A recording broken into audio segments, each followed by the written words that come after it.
I know it's been a while since we last done one of these, but we haven't forgotten they existed, I promise. We have Dragonflight coming out, and there are some significant changes to Feral and to systems in the game in general. So once again, I'm here with Zanzara to talk about Feral Druid. Hello, everyone.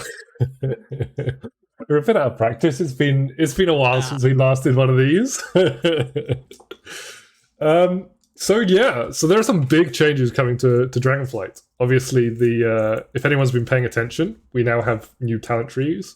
That's going to be the bulk of what we talk about here, because really it's the major change that's coming in Dragonflight that will concern Feral Druids. So, for those of you who don't know, it now works this way. You may be used to the simple 3x6 grid, or whatever it was, 3x6? Sounds about right. 6 or 7 rows. Yeah.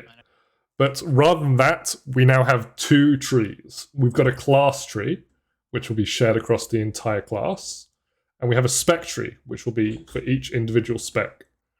So largely the spec tree is where most of your throughput is going to come from. So there are some nodes on the class tree, which we'll talk about later, which will give you decent amounts of throughput. And there's quite a lot to talk about in the spec tree. So to start with, Sabertooth. Anyone who's listened to a Cat Chat in the past will be familiar with our long-running feelings towards Sabertooth. And it's finally gone. So we can all rejoice. Yes, it lives on only in name. Only in the name. The new one is basically the opposite of the old one. Yes. Rather than promoting you only pressing bites now, it sort of makes your bites buff bleeds, which is somewhat similar to how it used to work, but it now works in a way that's significantly healthier to your rotation. It doesn't break anything.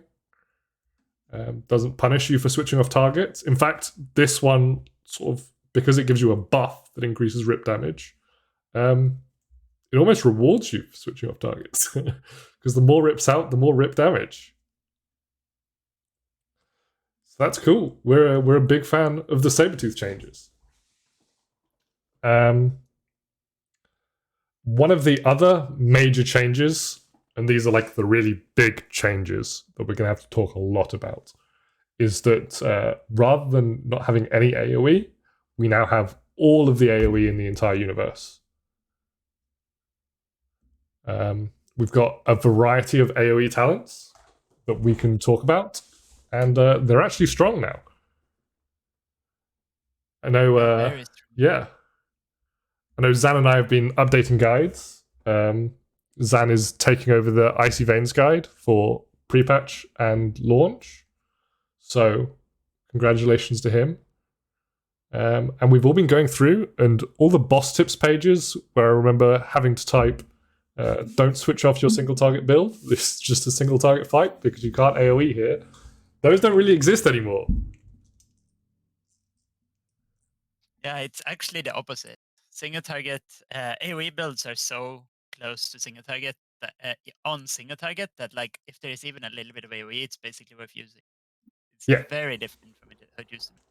It's a reasonably drastic change, and a welcomed one, to be clear, because Mythic Plus is such a central part of the game now. It really doesn't work if a spec doesn't function in multiple kinds of content. So they're all getting a much welcomed boost up in the rankings. It'll be exciting to see. So, yeah, go on. No, it solves most, I would say, long-standing issue Feral has had, which is priority damage. We can maybe get into that more, but it also solves the AoE problem, obviously.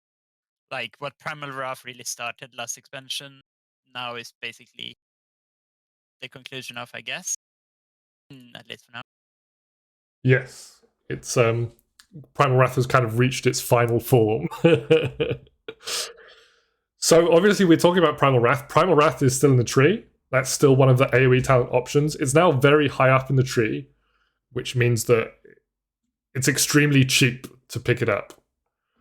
For those of you who don't, obviously we've mentioned the tree slightly, but the tree comes in 3/3.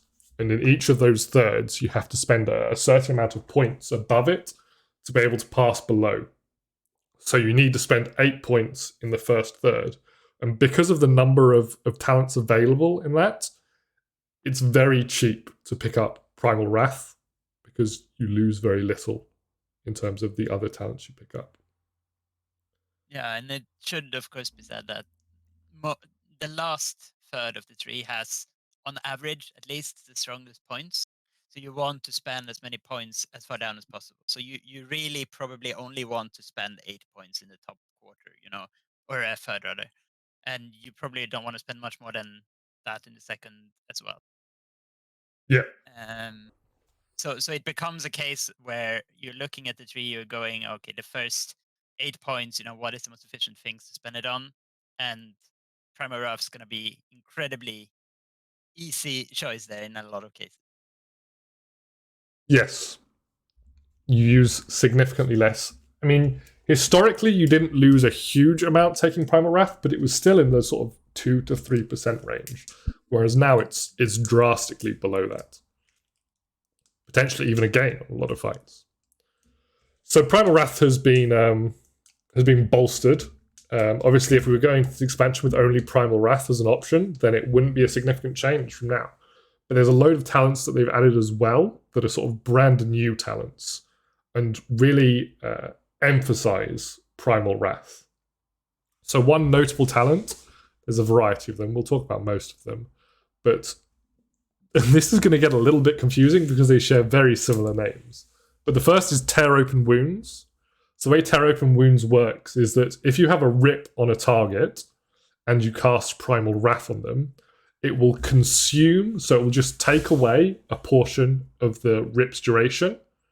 I believe it's 4 seconds. And then it will deal a percentage of that, which I think is currently 60%, directly to the target. So for instance, you Primal Wrath one target, you Primal Wrath once, it just applies the rip. And then the second Primal Wrath, whereas before it would have just applied a new rip and done the Primal Wrath damage, thus wasting a lot of the rip duration. Now it will deal extra damage by reducing the duration of the rip you had applied. And then, of course, because it's Primal Wrath, it will apply a new rip after doing that. Which means you can basically just spam Primal Wrath, right? You do not actually have to refresh rip, so it will just... The result of this is that you can spam Primal Wrath and get a decent amount of the damage that the rip will do, even if you're overriding it a lot. It can be fairly substantial in dungeons as well. Yeah. Fantastically. The other major contributor to Primal Wrath is another talent lower down on the tree called Rip and Tear. And what this does is that when you apply a rip, it will also apply a second dot called Tear that deals a portion of the rip's damage applied. So again, Primal Wrath, you're constantly applying rips with Primal Wrath. This constantly applies new tears, and you have just another dot running, essentially. And all of this, of course, syncs up really well with things that increases rips damage. Yes. Or things like Circle, which means more ticks will happen inside those 4 seconds, which means, more damage. Yeah. Yes. And there's a big emphasis in the tree on increasing bleed damage. You'll notice there's a couple of talents like Infected Wounds that increase Rakes damage, like Dreadful Bleeding that just increases Rips damage, and all in all, just a general shifting of our damage profile from extremely bite heavy to much more dot heavy. That's great. One thing to note, however, is that while we've escaped the tyranny of Sabretooth, all these Primal Wrath interactions that we've talked about with Tear Open Wounds, and with Rip and Tear applying Tear, and how beneficial it can be to be constantly refreshing Rip, we are somewhat entering an era where there's a real situation whereby we have some Primal Wrath builds on single target. So this is a real love child of Zan. So perhaps you can explain it just a little bit more. Yeah, the premise is when you have all the things that increases rip damage, which are good anyway, because rip is obviously a good button we like to press with the newer talents anyway, even if you in a more traditional build that has both uses bites. You end up with Primal Wrath spam being very close in single target damage to Ferocious Bites. And it's not 100% given that it is the best way of doing DPS, but it gets very close, as in within a percent easily. It might be even be the best build, by a tiny margin. This remains to be seen. There's obviously a lot of potentially tuning happening, and sims will improve and things like this. But yeah, that's kind of like Sabertooth, because the rotation becomes similar, where you just replace and just cost one finisher essentially. It's just that this is Primal Wrath instead of Ferocious Bite, and it does bleed damage, I suppose, instead of Yes. direct damage, but it is similar enough. Yes. And part of the reason this works is because both Tear from Rip and Tear and Tear Open Wounds, when you have Circle, the Rip applied by Primal Wrath is only 9 seconds or so, which means that the time it takes you until you cast another Primal Wrath, just from building combo points, and the fact that you burn 4 seconds of the Rip means that you basically get almost full value of the Rip, despite doing it like this. So yeah, that's the premise of that build. Yes. But of course, a benefit of that is that if it is basically competitive on single target anyway, you add another target and it's just an additional target that gets hit by all your abilities. So it's an enormous DPS increase on more than one target with very little loss. Yeah. It's a reasonably good free cleave when you are spamming your AoE button repeatedly on a single target. So that's definitely a potential thing. Even if it doesn't end up being the best build, it's extremely close, and it's likely that you'll play it on a fair few fights. Like, for instance, if there was a fight where there was some AoE during the fight. So if we think about a few fights this tier where there's an ads that spawn during the fight, so Sylvanas or Artificer, there's a load of fights where at some points during the fight there are some ads that spawn. So if you can take a marginal less than 1% loss, and that's assuming that it is a loss, because of course in some situations it looks like it might even be a gain. If you can take that loss to then just have AoE, that's reasonably enormous, especially compared to now when we go into fights and even if there is some AoE, we essentially choose not to do AoE because it's a more significant loss to our single target than it is a gain to our overall. So that's great. Big fan of that. It probably needs tuning down at just a tad, so it isn't potentially the best build on single target, but it looks good. There's a few more. Also, go on. It's also saying it doesn't actually, like, this playstyle doesn't feel bad to play in the same way. It doesn't feel as good as it could be, yeah, but it doesn't feel, to me at least, as bad as playing with Sabertooth, because a key benefit of this build is you permanently have Circle, right? And with Circle, even old Sabertooth felt a lot better. So it isn't ideal if this is being a single target build, but it is also not, in my opinion, quite as bad as the worst times with Sabertooth. Yes. There's also a load of other talents that are like continuing from the past that make it feel better. So Lunar Inspiration makes like it's another button to think about. You're not thinking about Rip and Rake, but instead you're thinking about Rake and Lunar Inspiration. Sudden Ambush gives you another snapshot to care about on Rake. Raging Fury means that you care about uptime on Tiger's Fury.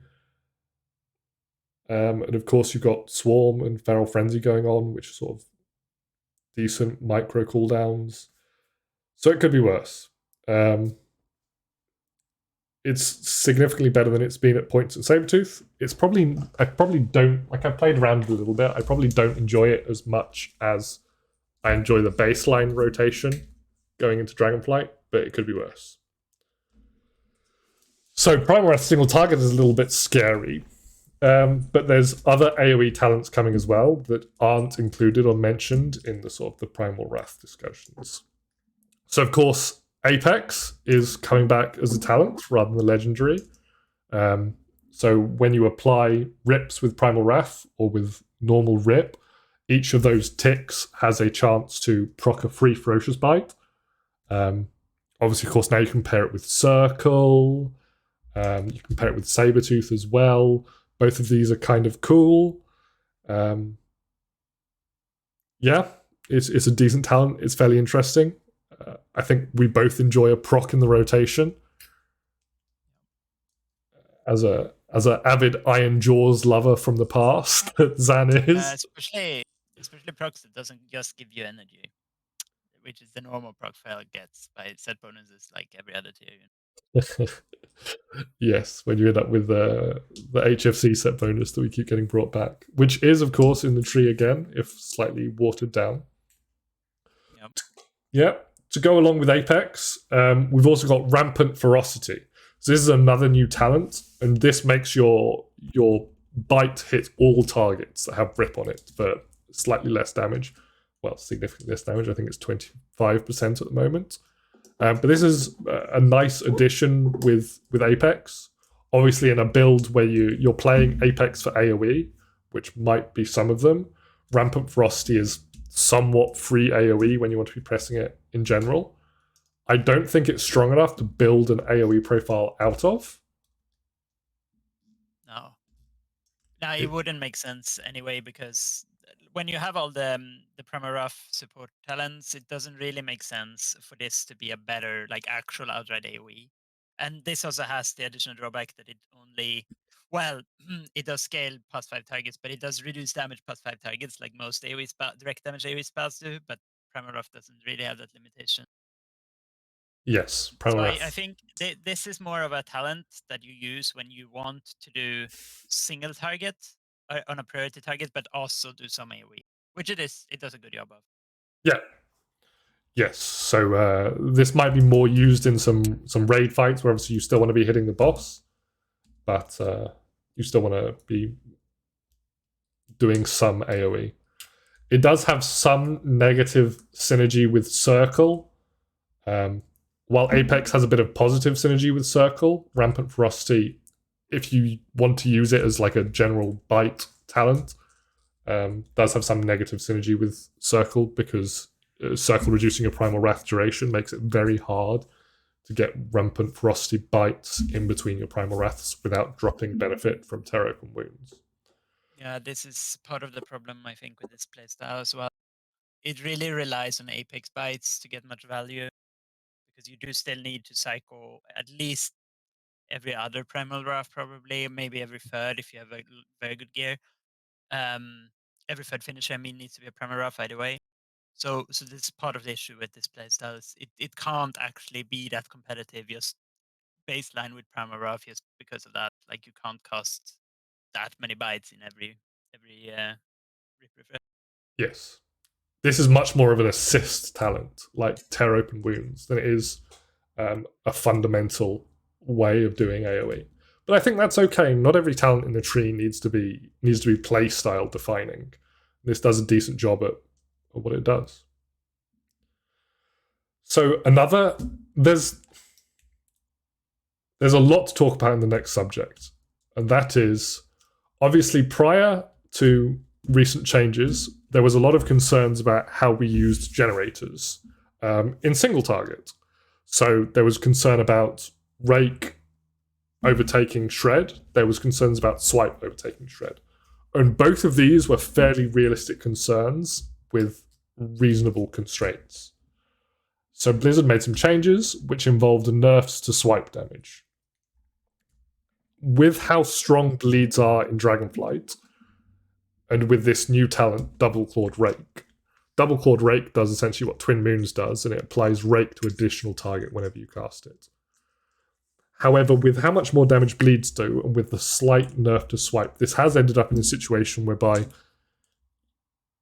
on high target counts, so up to 20 target counts, presuming they live for the 10 seconds or so that a Circle Rake lasts, double clawed rake is almost always a better button press than swipe. That's correct, yeah?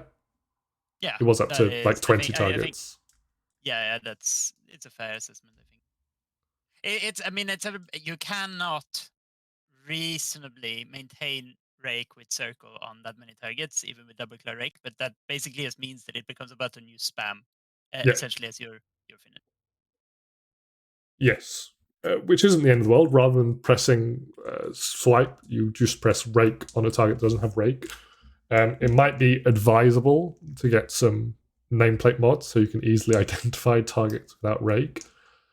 But Oh, and it's super important just to point out that the reason this works is because double claw rake is a smart dot, so it will only apply to targets. Well, it will apply the second dot to a target with the lowest rake duration in range. So if you have a bunch of targets without any rakes, it will always hit one of them. So it is perfectly efficient. It won't like randomly override a rake with a lot of duration. which is great. We like that. Yeah. Yeah. One side effect of this is potentially brutal slash. Obviously, we're aware of how brutal slash is largely just been a single target talent for a while because it takes away your AoE generator. But now with the strength of rake combined with double clawed rake, this means that brutal slash can potentially show up on the menu again. Yeah. It especially when you might not care so much about swipe. Even on large AoE, you just Yeah. mostly multi-dotting rake for your combo point generation. Then brutal slash just becomes a strong button. The cooldown isn't as important. Yeah, it's like 98% AP for 25 energy, which is probably one of our most efficient buttons. I think the only thing that would compete with that in terms of efficiency is obviously rake, rip. All the finishes, basically. Yeah, all the finishes. Even ferocious bite, I think, only competes with it. Ferocious bite only competes with brutal slash in terms of damage per energy. Well, because of mastery.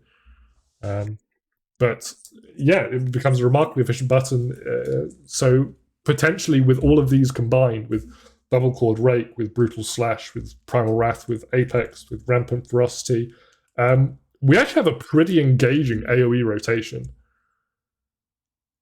Yeah, definitely. It's obviously I played a decent amount of it on beta now. It's probably some of the I haven't played with brutal slash yet, but I think it does have the potential to be one of the most interesting AoE rotations, not just that Feral's had, but potentially in the game. Because there's so much to think about in terms of how you're using your abilities. And for once, you're not using all of that brain power to finish vastly below the arms warrior pressing whirlwind.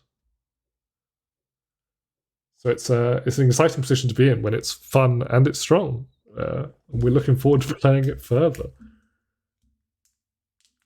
So, moving on a little bit from AoE, obviously AoE is a reasonably key point of the tree because it's something we haven't really had before, and now we do have in spades. So we're all rather excited about that.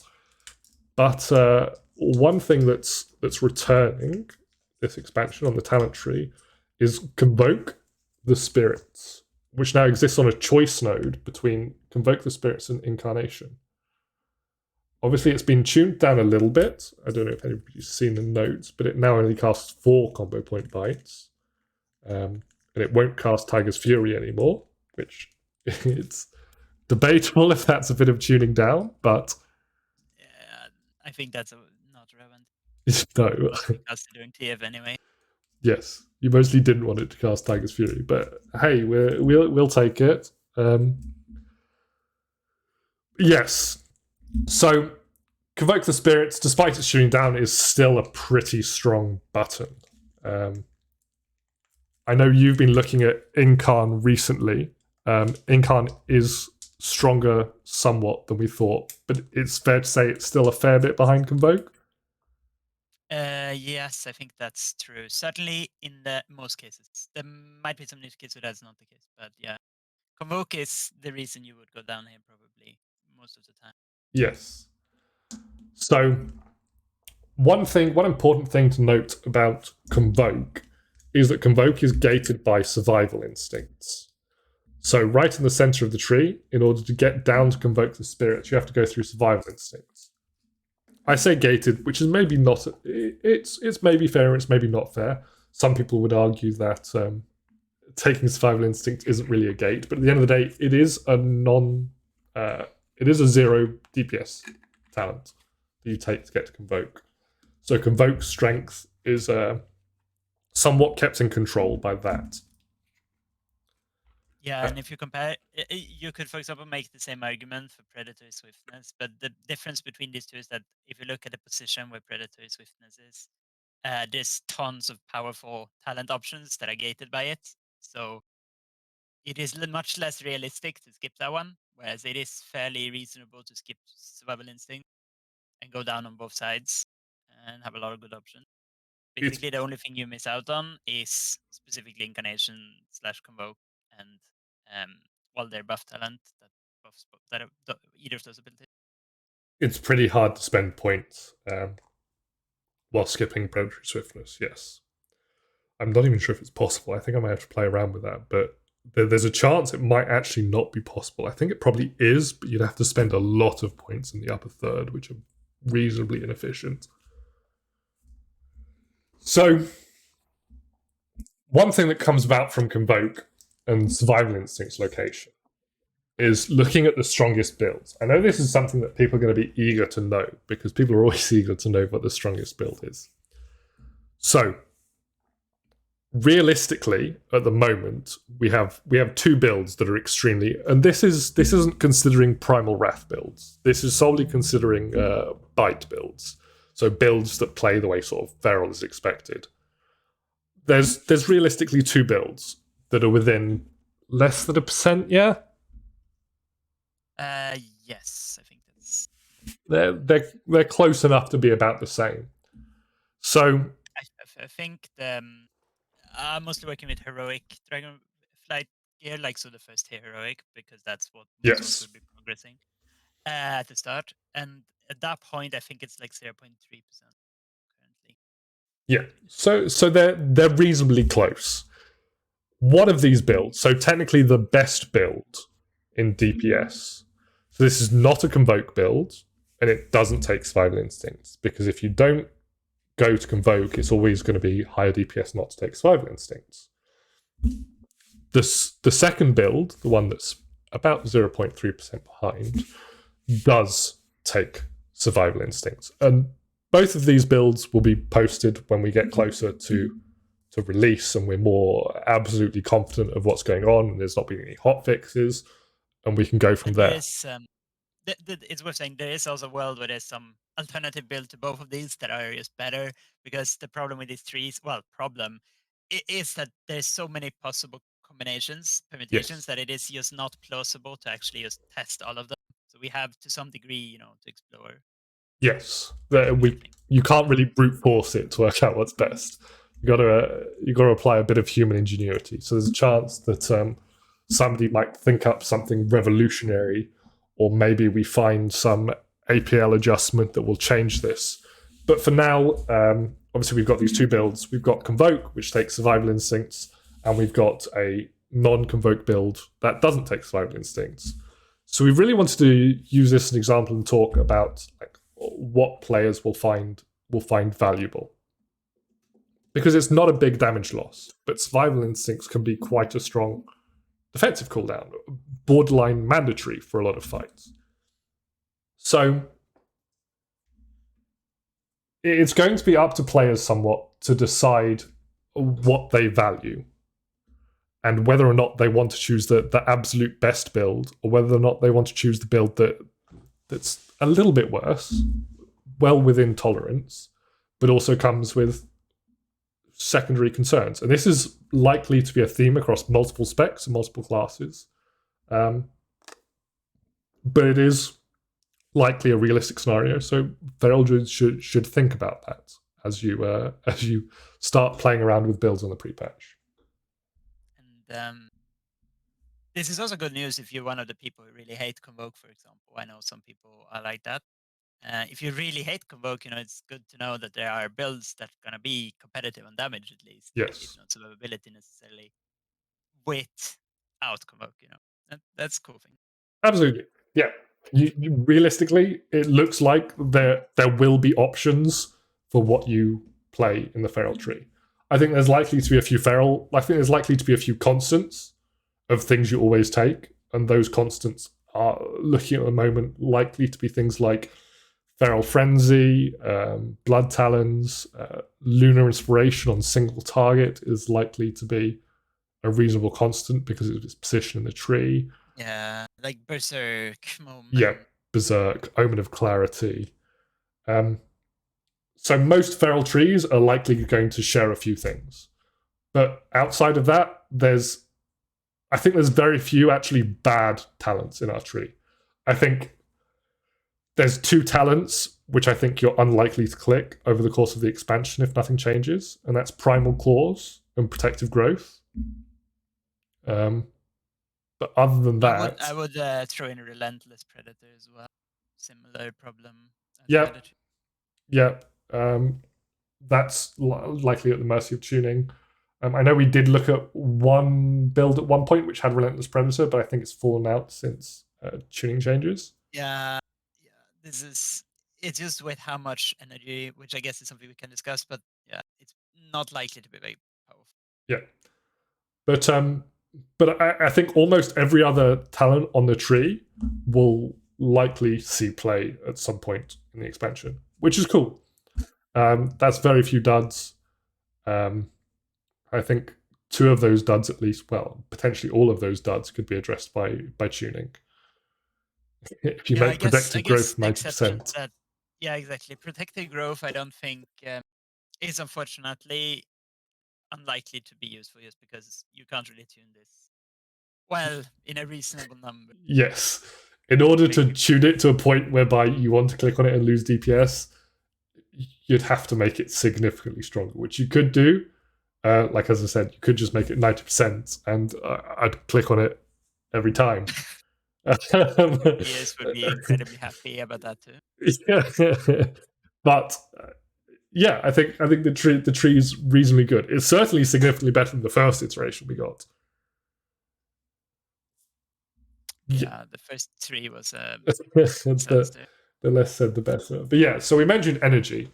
So I think that's worth talking about, and it's worth talking about owl weaving, and it's worth talking about what kind of downtime you're looking at. So there's a lot of energy talents in the tree. Omen of Clarity, which is clear casting, which has been baseline for forever, is extremely high in the tree, so you're almost always going to be taking this. Moment of Clarity is now significantly more accessible,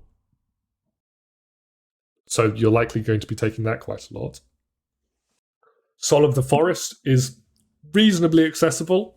You can access It's it nerfed, from. but It's it somewhat is nerfed from live, yes, you know, but it's it still is pretty accessible. easily like, yeah, for sure. It blocks circle as well, so Yes, Circle being a very strong talent. Um, Cat Eye Curio is another talent. So that's the Cat Eye Curiosity Legendary or the HFC set bonus. Um, has returned. So there's a lot of energy talents available on the tree. Um, and Predator, Predator is basically yep, baseline, yeah. Tireless energy as well, which is yep, the ring from the Chatoyant, legendary ring from Legion. Yeah, yep. Um, there's a lot of energy. Obviously, some of those used to be baseline. Some of those used to take a lot. Soul of the Forest, for example, with Omen of Clarity being baseline. But realistically, you will have more energy in Dragonflight than you have in the last couple of expansions. With, of course, the increased emphasis on haste coming, amplifying that a little bit more. yeah. Most builds are probably taking 2 or 3 plus Predator of those um, energy talents. I think that's fair. Yeah. Yes, I think. Yeah, I think Moment and Predator is basically locked in every build. and I think Solar Forest is all but locked in every build. So I think those three at least. But Yes. then Moment is incredibly easy to access, so it's very likely that you will pick it up. There's probably always going to be at least 1 point you need to spend in a quarter. Um, and Tireless Energy is in a similar boat where like you could maybe have a build with that doesn't use it, but it's also likely you have at least 1 point in it just because it's a pretty decent talent that is in a part of the tree where there aren't that many decent talents. Yeah. So despite all that energy costs, it's looking at, so having looked at logs of raid fights and of M plus, it's looking, and I think Sims show this. I'm not sure what Sims is showing, but I guess it's looking at like 20 to 30% downtime. Does that sound about right? Yeah, I think I would say 20% or less. Yes, Yes. that I would agree. Um, it's a pretty good feeling sort of amount of downtime because you've got procs and stuff going on. So for those of you who hate being out of energy, look for a different class, but also it's in an okay position whereby even when you don't have energy, there's still stuff going on. However, the amount of downtime you do have, there's still some downtime that exists, which means that owl weaving still exists. It's been reduced down somewhat from the glory days of the 3% or something that we saw at one point in this expansion. It's also been made slightly less uncomfortable as Moonkin form is no longer required, so you sort of save a GCD. But Star Surge is now instant cast all the time, so you end up spending that GCD on Star Surge. A notable point is that because you can cast these spells in caster form now, you can cast them in cat form and you'll automatically unshift. But for those of you who are, it still exists. It is no longer owl weaving though, because we're not going into Alchemy form, so it's star weaving now. Star weaving, is that the name, or we have to coin it? Do I have to go and edit my I think Railhead so. guide? Okay. I think star weaving is a better name. It is Star Surge that is the big payoff, right? And I mean, Sunfire, like the sun is a star after all. One nicely pointed out. Technically, the sun is a star. That's not wrong. But yes, that still exists. Do we have anything more we wanted to talk about in the Spectre? I think we've covered a lot. I guess Lion Strength, Talons. Yep. Fire away. So yeah, basically these two. So I would say this is not a talent design that I'm like particularly fond of personally, but basically, Blood Talons increases rip and ferocious bite damage like it always has. It's the same as it has been. Last expansion where you use 3 different generators and you get Blood Talons for 2 finishes. And then you have Lion Strength, which increases those finishers by a smaller DPS number, but passively. Essentially, this is tuned such that Blood Talons is basically always better, assuming you actually proc it, of course. But Lion Strength is pretty close. So it ends up being that Lion Strength is probably a viable option if you really hate Blood Talons, but it is a little bit worse, like 1% maybe or so in overall damage. Yeah. So I guess some people are happy by that and some people are sad by that. Yes, it's an interesting design space. I think it's something that could only really work on this version of trees rather than previous versions because it doesn't take up any other sort of design options. Yeah, I mean, I do think that this isn't nearly as egregious as the quote unquote easy talents were in the old trees, where they are basically useless or degenerate the rotation like Sabertooth used to. And cost you something in terms of the general because it took the spot of something else. Whereas now it kind of shares the spot with something else. It's something that can work, I think. So since I think we are now finished with the Spectre, there's of course more we can talk about. There's one little thing Go on, hit me. Yes, and that is Adaptive Swarm, which we should probably talk about. Okay. What do you want to talk about with Adaptive Swarm? Yeah, so obviously this is what you could call a bit of a polarizing ability. It can be. It is now positioned such that you are incredibly likely to take this on single target at minimum, and you are nearly guaranteed with how heavy the playstyle is to take this on AoE, for example, and plus. which, you know, I actually don't mind this playstyle with the Unbridled Swarm specifically in M+, but I haven't exactly played tons of it, so I don't know if you have a different opinion. But it is worth saying that this is a very strong thing, and it is almost certainly going to be more or less mandatory in like M+ or whatever. Yes. That I think it's reasonably strong. I don't have a whole lot of objections about it. I think the difficulty has been somewhat oversold. I know that I find it a little tricky when I first started it, but I think once you boil down the rules of how you should be casting Adaptive Swarm, it does become significantly easier. I think much of the difficulty that people find is not fully understanding the rules. So hopefully with more people playing it, it should become a bit clearer.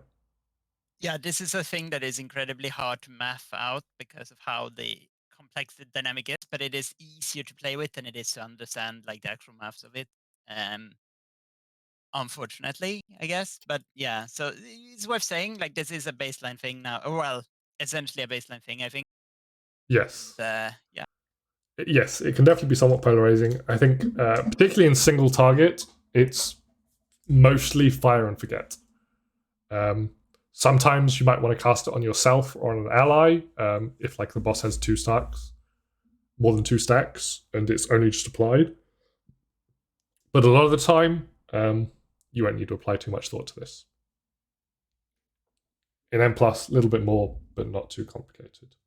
I think hopefully people give it a shot. I think it's significantly easier than it has maybe been told to, and it's reasonably enjoyable. It can be somewhat annoying when you wipe and you lose all of your bees, but I mean, I guess that's the price you pay for good AoE everywhere else, huh? So, obviously we've mentioned the spec tree quite heavily, and we mentioned before there's also a class tree.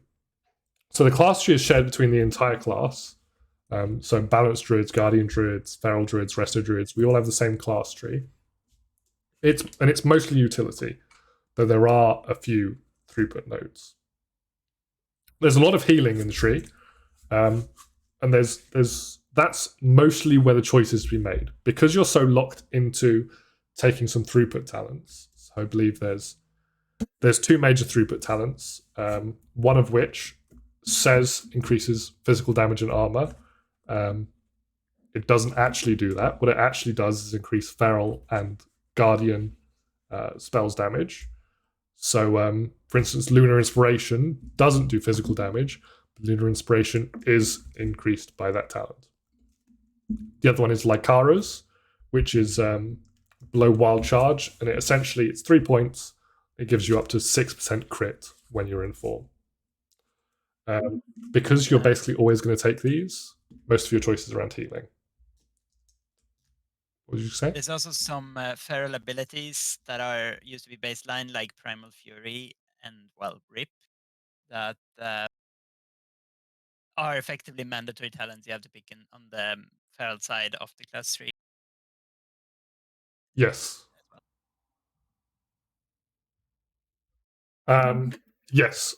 Fortunately, they're reasonably easy to path to, so they don't affect your choice too much. So, on the topic of the healing talents, I think the 2 strongest is probably Renewal and Nature's Vigil. One important thing to note about Nature's Vigil is that while it says single target abilities turn their damage into healing, pretty much all of our AoE is actually single target.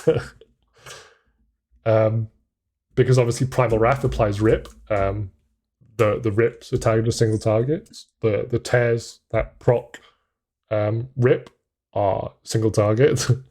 I believe even Tear Open Wounds, the Rip consumption, is tagged as single target. We're raking everything, which is... It would be affected by the... Yeah. We're raking everything, which is, again, single target. So this means that this is actually a reasonably insane button on AoE. Even on single target, it's reasonably strong, but in AoE and in M+, this button is really insane. So this is actually something that is reasonably feral specific in terms of how strong it is, because combined with how much AoE we do, and the fact that all that AoE is actually a lie and it's single target, um, this is close to almost being feral specific and plus utility. Yeah, I don't have a good grasp of how powerful this is myself because I haven't played with it. But I would say that when it used to exist and there was a similar interaction with soul capacitor, basically the amount of when things line up for this talent, it can almost replace a healer for its duration. It does that kind of levels of throughput. It is very, very, very strong. It is also not very strong all the time. So that's important to say. Like if when you do normal single target rotation, it isn't that strong in a raid. But yeah, on AoE, it's crazy. It's crazy, crazy. Yeah, that's pretty exciting. I think there's a lot of potential for this in keys and AoE in terms of strength. So obviously we also coming back since MOP, we've got Innovate returning. The new Innovate, of course, which is only castable on healers and reduces their mana costs entirely. So that's cool. No longer will we be defeated by our balanced brethren, and we will now bring healer mana. Which was always extremely overrated, but there you go.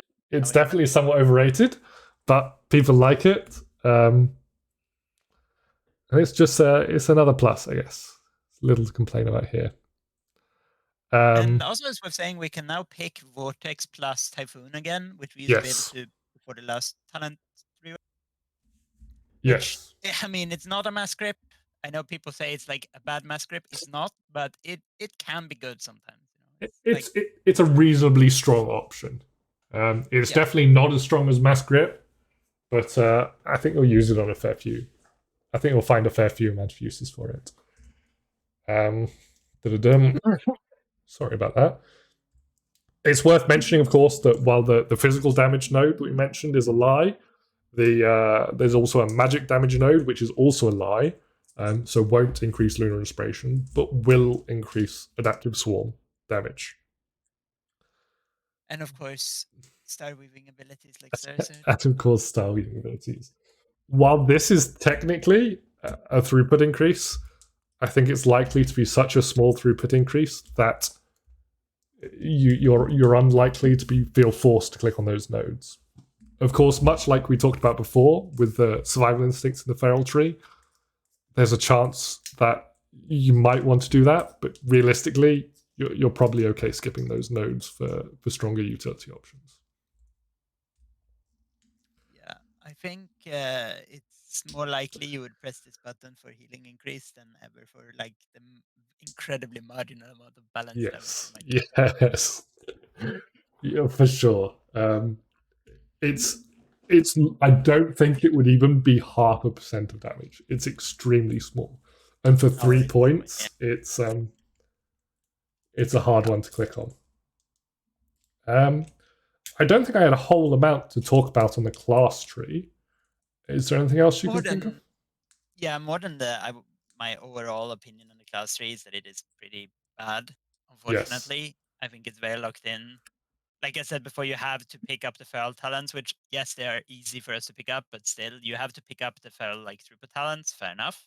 But then you kinda, if you care about maximizing your damage, have to go through the balance tree to pick up, well, Astral Influence, which is the range increase you used to get from Balance Affinity, which is still incredibly relevant, of course. And you probably want to pick up Sunfire and Star Surge for Star Weaving if you're trying to min-max your damage. And when you have done that and you picked up the feral stuff, you you probably want to go down to like Karas for the because it's an actual damage increase, and you wild charge and Stampeding Roar, and then suddenly you have only like a couple of points left that you can spend on whatever you want. So I think, and if you do think that, for example, you're doing M plus and you want to innovate in Nature's video, well, now you have like 2 points left to spend. You know that's kind of the problem with this tree. It doesn't. It's not like the most interesting tree. I think it's very likely you will end up with a set of talents that you basically just never look at again. Yep. Unfortunate. Yeah, I think it's worth mentioning, of course, that this was the first class tree down, and it unfortunately just never got updated outside of removing Fura to fix Boomkins. So it remains the only class tree in the game which still has 3-point talents on it, when these were mostly sort of culled from the game elsewhere. So it's somewhat unfortunate.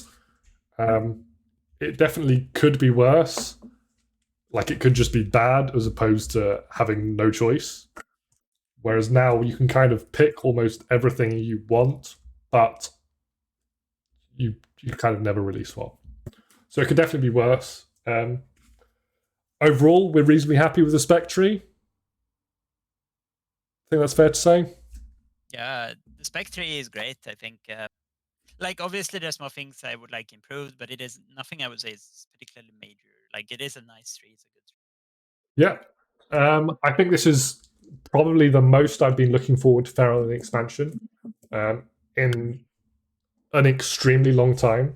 I think it's the first time since I started playing the game again in MOP, whereby I've gone into another expansion and I've genuinely thought that Feral Druid has been improved going into the next expansion from what it was.